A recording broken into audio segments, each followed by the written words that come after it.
अस्सलाम वालेकुम व्यूअर्स, मैं हूं आपका होस्ट अब्दुर्रहमान और आज डिस्कस करेंगे आपके साथ दो इंटरेस्टिंग न्यूज़। एक तो है खैबर पख्तूनख्वा से, जिसकी हुकूमत ने एक अहम सुरंग तामीर करने की मंजूरी दी है, जिसकी तामीर के बाद हरीपुर से इस्लामाबाद का फासला सिर्फ 10 से 15 मिनट में तय किया जा सकेगा। याद रहे, ये सुरंग गुज़िश्ता 20 साल से अंडर कंसिडरेशन थी। अब उम्मीद है दिसंबर 2025 के अंदर इसकी तामीर का आगाज़ होगा। मज़ीद क्या तफ़सीलात हैं आपके साथ शेयर करेंगे। जबकि आज की दूसरी खबर पंजाब से है, जिसकी हुकूमत ने ऐसे लोगों को घर बनाने की स्कीम दी थी जिनके पास ज़मीन अपनी है लेकिन ऊपर घर बनाने की लागत नहीं थी। तो अपनी छत अपना घर स्कीम के तहत अब तक 102 अरब रुपए के कर्जाजात जारी किए जा चुके हैं और 85,500 घरों के लिए ये कर्जे हैं। आप अपना घर बनाने के लिए हुकूमत की स्कीम से कैसे फ़ायदा उठा सकते हैं, मज़ीद क्या तफसीलात हैं, इसी प्रोग्राम के दूसरे हिस्से में डिस्कस करेंगे। लेकिन पहले चलते हैं आज की सबसे अहम खबर की तरफ। खैबर पख्तूनख्वा हुकूमत ने एक अहम सुरंग तामीर करने की मंजूरी दी है, जो कि हरीपुर शहर को इस्लामाबाद से जोड़ेगी, मारगला की पहाड़ियों के अंदर सुरंग खोद कर। अब वैसे तो ये सुरंग तकरीबन 3 किलोमीटर तवील होगी। हज़ारा मोटरवे पे M15 जिसे कहते हैं, वहाँ से एक लिंक लिया जाएगा और फिर इस्लामाबाद के D12 सेक्टर तक ये सुरंग आएगी, जहाँ से फिर आप पूरे इस्लामाबाद में एंटर हो सकेंगे। ये तकरीबन 20-22 साल पहले कंसीव किया गया प्रोजेक्ट है, लेकिन कभी बजट नहीं था, कभी इसके लिए कोई इंटरेस्ट नहीं था। अब जाकर इसकी बाकायदा मंजूरी दे दी गई है। इसमें दो बड़े स्टेक होल्डर्स हैं, एक खैबर पख्तूनख्वा की हुकूमत, दूसरा कैपिटल डेवलपमेंट अथॉरिटी। तो खैबर पख्तूनख्वा हुकूमत ने 1 अरब रुपए अपनी तरफ से इस प्रोजेक्ट के लिए रखे हैं। CDA भी इसी तरह कुछ छोटी सी अमाउंट रखेगा और बाकी पैसे जो हैं वो प्राइवेट सेक्टर इसमें इन्वेस्ट करेगा।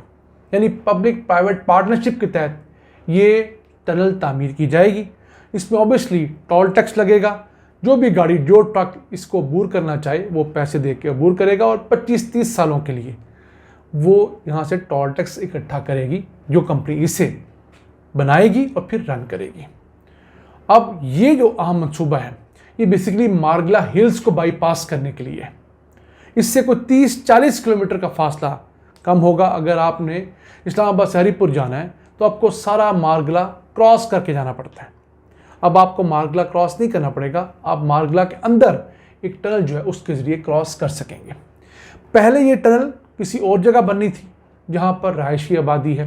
कहा जाता है F6 F7 के इर्द गिर्द कहीं पर जाके इसका मुंह निकलना था। तो उस जगह पर लोगों ने बहुत एहतजाज भी किया। फिर वो जो मारगला का जो हमारा पार्क है उसकी हदूद थी, वहाँ पर जो पौधे हैं या जानवर, उन्होंने बहुत ज़्यादा इससे मुतासर होना था। अब जो लोकेशन चूज़ की गई है निस्बतन उस तरफ पौधे और जानवर कम हैं, तो उस जगह पर इन्वायरमेंटल लॉसेस भी कम होने की तवक्को है। दिसंबर 2025 में इसकी कंस्ट्रक्शन शुरू हो जाएगी इंशाल्लाह, और अगर हो जाती है तो अगले 3 सालों के अंदर दिसंबर 2028 तक ये कंप्लीट भी हो सकती है। और फिलहाल जो फासला तकरीबन 1 घंटे का है, इसकी तामीर के बाद वो 10 से 15 मिनट के अंदर अबूर हो सकेगा। अब देखते ये हैं कि खैबर पख्तूनख्वा हुकूमत और वफाक का ये प्रोजेक्ट किस तरह आगे चलता है, क्योंकि दोनों जो इकाई हैं पाकिस्तान की बड़ी अहम, एक दूसरे के साथ उस तरह कोलैबोरेटेड नहीं है। क्योंकि पंजाब और वफाक का प्रोजेक्ट होता तो उसको तो पहिए लग जाने थे, लेकिन चूँकि खैबर पख्तूनख्वा और वफाक का प्रोजेक्ट है, उनकी अपनी डिमांड होगी। वफाक अपनी जेब से 1 रुपया नहीं लगाना चाहता होगा। प्राइवेट पार्टियाँ किस शर्त पर यहाँ पर आएंगी, किस तरह यहाँ पर वर्किंग करेंगी, वो चीज़ें अभी भी तय होना बाकी है। लेकिन चले, मंजूरी हो गई। खैबर पख्तूनख्वा के एनुअल डेवलपमेंट प्लान में ये मंसूबा शामिल हो गया।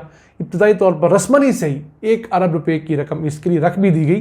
तो इन द पॉजिटिव डायरेक्शन ये अच्छे कदम हैं और उम्मीद करते हैं कि CDA भी अच्छे इकदाम उठाएगी और इस प्रोजेक्ट को अच्छे तरीके से फाइनलाइज किया जाए। ये प्रोजेक्ट इसलिए भी अहम है कि ये स्ट्रेटेजिकली बहुत अहम है। खैबर पख्तूनख्वा का सूबा बहुत ज़्यादा करीब हो जाएगा इस्लामाबाद के साथ। इन्वेस्टमेंट्स करना, टूरिज़म के लिए और बाकी तमाम चीज़ें जो हैं वो बेहतर हो जाएंगी। आइए चलते हैं आज की दूसरी अहम खबर की तरफ। पंजाब हुकूमत ने ऐसे शहरियों के लिए घर बनाने की स्कीम का ऐलान किया था जिनके पास अपना प्लॉट तो है लेकिन उसके ऊपर घर बनाने की पैसे नहीं है।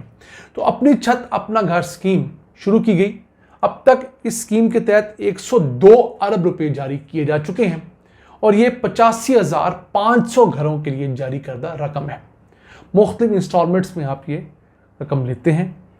इनमें से 17,957 घर तो मुकम्मल हो गए हैं, लोगों में शिफ्ट भी हो चुके हैं, जबकि अभी 57,000 घर ऐसे हैं जो कि अंडर कंस्ट्रक्शन हैं। वो गाहे बगाए जैसे जैसे पैसे आ रहे हैं और ऑब्वियसली टाइम लगता है 3, 6, 8 महीने उसे मुकम्मल होने में। अब कंस्ट्रक्शन सेक्टर जो है उसके अंदर 40 एफिलिएटेड इंडस्ट्रीज इन्वॉल्व होती हैं। शीशे वाला भी है, एल्युमिनियम वाला भी है, सिर्फ ईंट वाला, बजरी वाला, सीमेंट वाला नहीं है। फिर तारें बनाने वाली कंपनी है, स्विच बोर्ड बनाने वाली कंपनी है, पाइप बनाने वाली कंपनी है। तो आप जब सोचते जाते हैं तो कहते हैं अच्छा यार घर में ये लकड़ी वाली कंपनियां भी हैं, पेंट वाली कंपनियां भी हैं। तो 40 किस्म के लोग, 40 किस्म के मजदूर, कारीगर आपके घर को विजिट करते हैं मुख्तलिफ खिदमात देने के लिए। तो 40 मुख्तलिफ इंडस्ट्रीज से रिलेटेड होते हैं। तो जब घर बनते हैं, समझिए एक घर 40 लोगों को रोजगार दे रहा है, बेशक शॉर्ट टर्म के लिए सही, तो 1 लाख घर 40 लाख लोगों के लिए रोजगार का जरिया बनता है। ये इतना आम होता है। तो जो लोग अभी तक अप्लाई नहीं कर सके उनके लिए है कि वो punjab.gov.pk उस पर जाएं और उसके ऊपर अपनी छत अपना घर स्कीम जो है उसे जब क्लिक करेंगे तो आपको वो सामने पेज नजर आएगा। शराइत वही है कि आप पंजाब के रिहायशी हों, आपके पास ज़्यादा से ज़्यादा 5 मरले का अपना ज़ाती प्लॉट होना चाहिए जो आपके नाम पर हो। 5 मरले से ज़्यादा प्लॉट पे भी हुकूमत पैसे नहीं दे रही। तो 5 मरले के प्लॉट के लिए, 4 मरले के प्लॉट, 3, 2 मरले के प्लॉट के लिए, 1 मरले के प्लॉट के लिए भी आप हुकूमत से फाइनेंसिंग ले सकते हैं। 10 साल तक तो इसमें सब्सिडाइज फाइनेंसिंग है।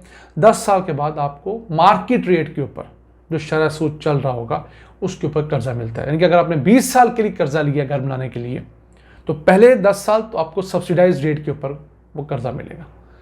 अगले 10 साल आपको ज़्यादा रेट पर देना पड़ेगा, लेकिन उसके फ़ायदा भी है, नुकसान भी है। शरई पहलू तो है ही है, बैंकों से सूद पे पैसे लेना या किसी किस्म का कारोबार करना तो जायज़ नहीं है। अगर आप इस्लामी बैंक से भी लेते हैं तो पहले 10 साल आपके ऊपर आसानी रहेगी। अगले 10 साल चूँकि आप कोई किराया अदा नहीं कर रहे होंगे और आपकी कॉस्ट बहुत हद तक निकल चुकी होगी तो आपकी वो कॉस्ट किसी हद तक मैनेज हो सकती है। हाँ, हमेशा कहते हैं कि हुकूमत को चाहिए कि इन स्कीमों के अंदर लोगों को प्री फैब्रिकेटेड घर बनाने की तरफ राग़िब करें। बने बनाए घर फैक्ट्रियों में घर बनते हैं, जैसे अमेरिका में, यूरोप में। आप लाके इंस्टॉल करते हैं, चंद दिनों के अंदर वो घर इंस्टॉल हो जाता है। 60% तक सस्ता होता है वो घर। यानी एक अगर छोटा सा 2 मरले का घर, सिर्फ 1-2 कमरे, वॉशरूम और किचन बनाते हैं, 10 लाख रुपए का बनता है। तो वही अकोमोडेशन आप अगर प्री फैब्रिकेटेड में जाते हैं तो 4-5 लाख रुपए में मैक्सिमम बन जाएगी। 20-25 साल उसकी उम्र होती है और बहुत जल्दी बनने की वजह से आपको किराए घर पे नहीं रहना पड़ता।